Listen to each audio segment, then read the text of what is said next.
What's going on, EDC people, and what's our journey for today? Well, it's not any of these knives, so let me just take these off the table right now.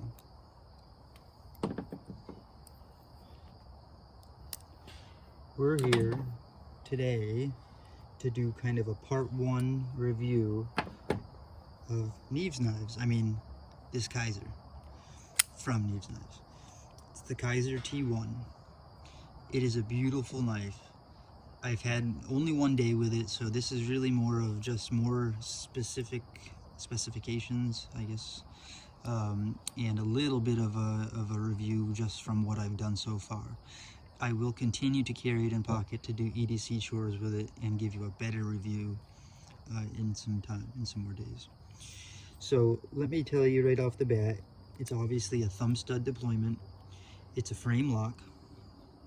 Okay, so having never had a frame lock before, it took me a little while to realize you can't have any pressure on that frame lock or you're not going to deploy.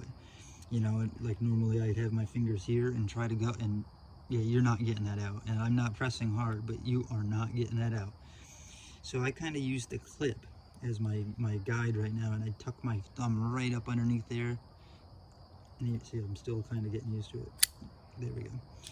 And once I start doing it a couple times, I get in the habit of it pretty easily. I find that my pointer being up here helps big time. I don't know. The weight, it's advertised at 125 grams. I got 118 grams, which is 4.19 ounces. The blade length, the blade is a drop point, obviously. The blade length is 81 millimeters, 3.18 inches. Overall, 192 millimeters, or 7.5 inches. The handle alone is 4.35 inches, or 110.5 millimeters, if any of that matters to you. As far as the stock thickness, I believe I measured it at 3 millimeters.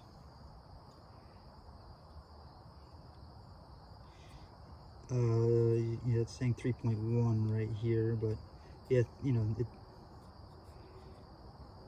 2.9, there's 3.0. I think it's even advertised at 3.0.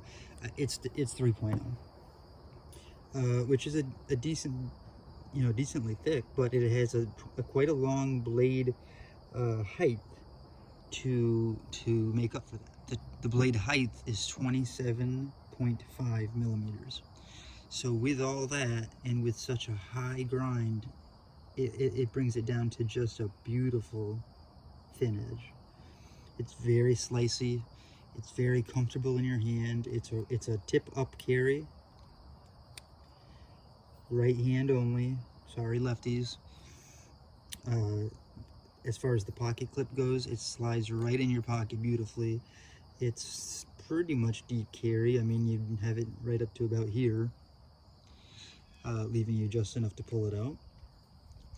The back spacer is also made of titanium. Now this one is actually a little wiggly. I tried making sure that the screws here were tight, and they are. So, you know, I don't know, it's just wiggly. It has the integrated lanyard hole on it. The blade is, I'm holding it the right way, where is it? S35VN. Okay, and it runs on bearings. Let's see if I can show you those. I might have to zoom in a little bit here. Ooh, a little bit of gunk there. Okay, but look on this side. Let me see if I can. I got an idea. Let me pull out my trusty flashlight that I got the idea from OCD for ECD. Why am I bleeding on my finger? Where is... Okay. This is very weird magnified. Okay.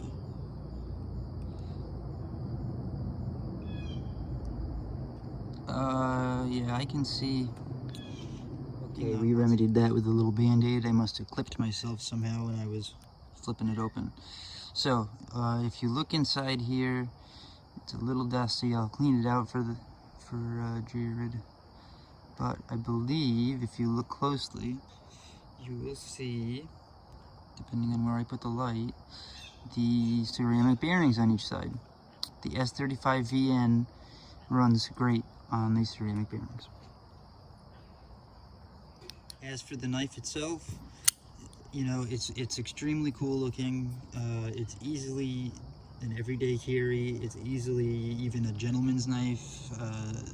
It looks fine, you know, it looks very nice. I love this like contoured shape at the top. It fits in the hand just perfectly. You know, there's no jimping on the lock bar, on the frame lock to irritate your pointer finger. My forefingers, my hand size fits this just right. And I can get my thumb really anywhere I want. And again, with no jimping on the top here, which I prefer on a knife like this, I can really dig in there if I want to. This knife has really surprised me, actually. I didn't think I was gonna like it as much as I do. Stone wash blade, if I didn't mention that, and really slicey. It's come very sharp. And let me just give you a little look at both sides, I guess, for now. This is, I believe, the creator's mark.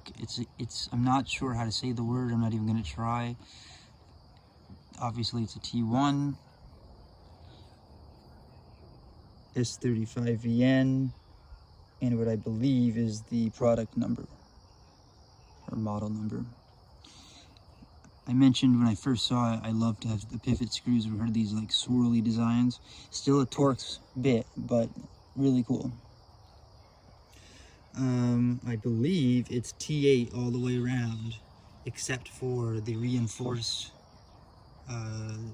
frame lock, which is fine, and the clip, which is fine. So the, you know, really the important part is these screws, the pivot, and these are T8s, which is great. Let's see here. Man, it is just, once you can figure out that frame lock, the sound it makes is unbelievable. It just flies out. And I still, even to this point, have to remember not to put pressure there. So, again, I've only had it for a day, but I'm sure once you get used to it, if you're going to have, you know, if this is going to be your blade every day, and you can roll it out, by the way, if you didn't want to make it so scary for certain people in certain environments. And now I'm going to struggle because I'm trying to show you. I also found that tucking your thumb kind of like in it helps the best. Okay, there we go. Now I got it. See, now I got the rhythm again. The bearings are just beautiful on it. It drops perfectly. You know, this is one of those titanium knives that I wouldn't anodize. I wouldn't do anything to this. I would let, if any scratching happens on it, I would let it happen. I would leave it looking natural, just like this. Along with a lot of titanium knives, I'm not so much an anodization person as others.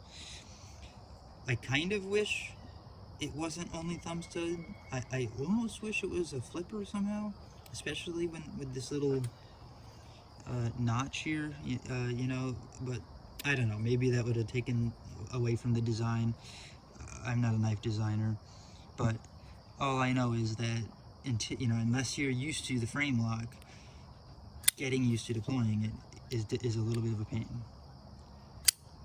Quite literally a little bit of a pain. Yeah, I don't know what else to say about it right now. Today it's centered up perfectly.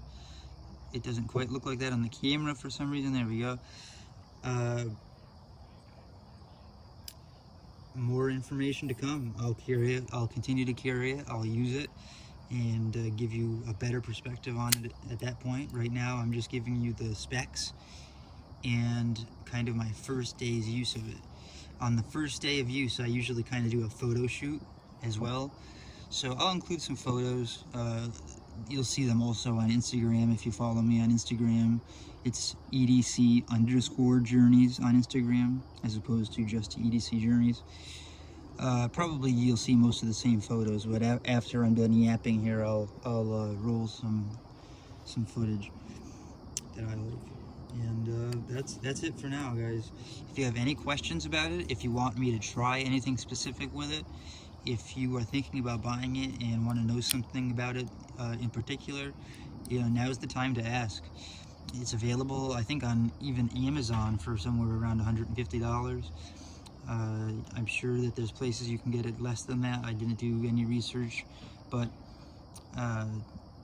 it's a beautiful blade.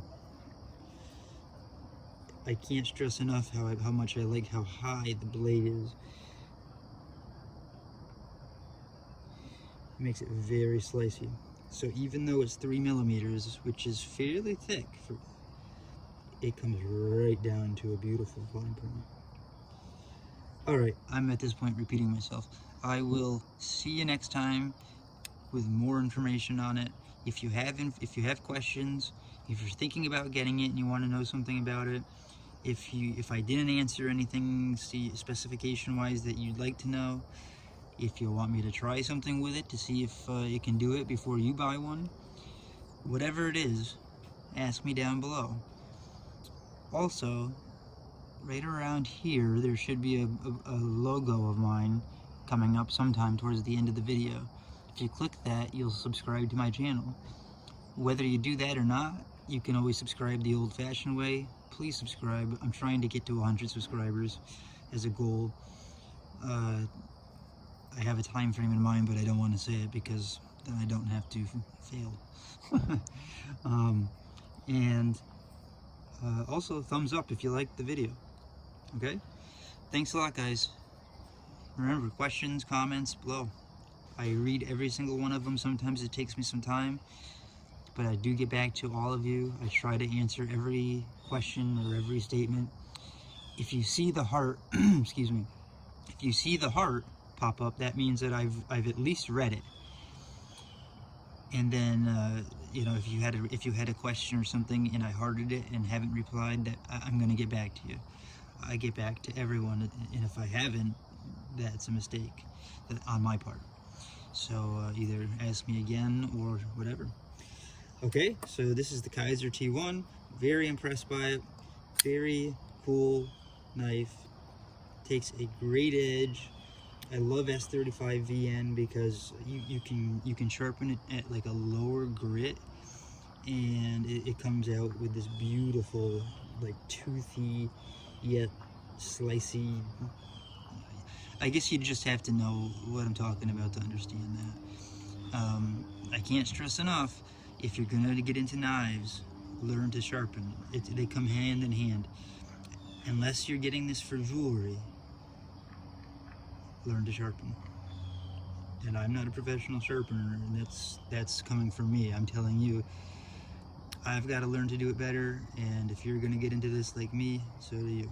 Okay? Have a great night, guys, and I'll see you when I do a more specific review. And here comes some footage, pictures, whatever, that you can either watch or not. Have a great night.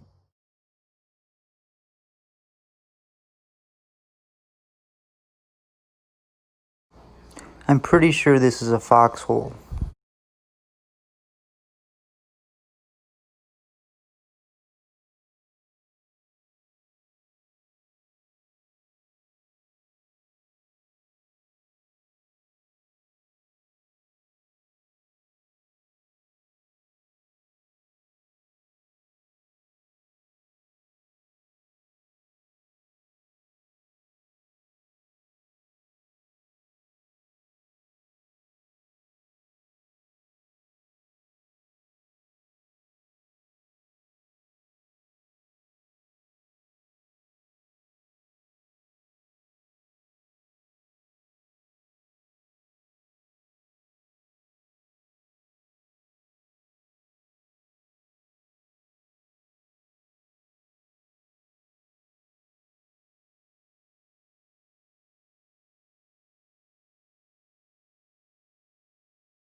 This is, of course, on a baseball pitcher's mound, and many of these photos are duplicates with different editing on them, just so you know.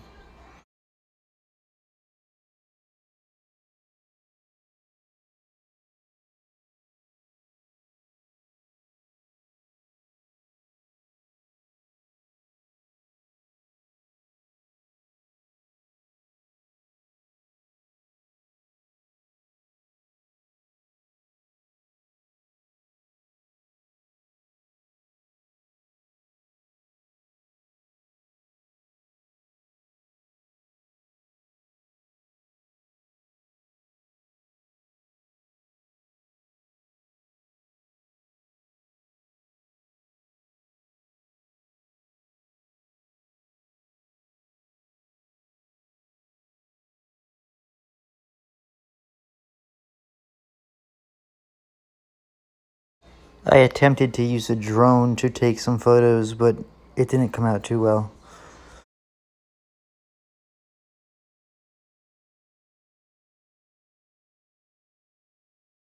And if you watch closely, this is just a time lapse.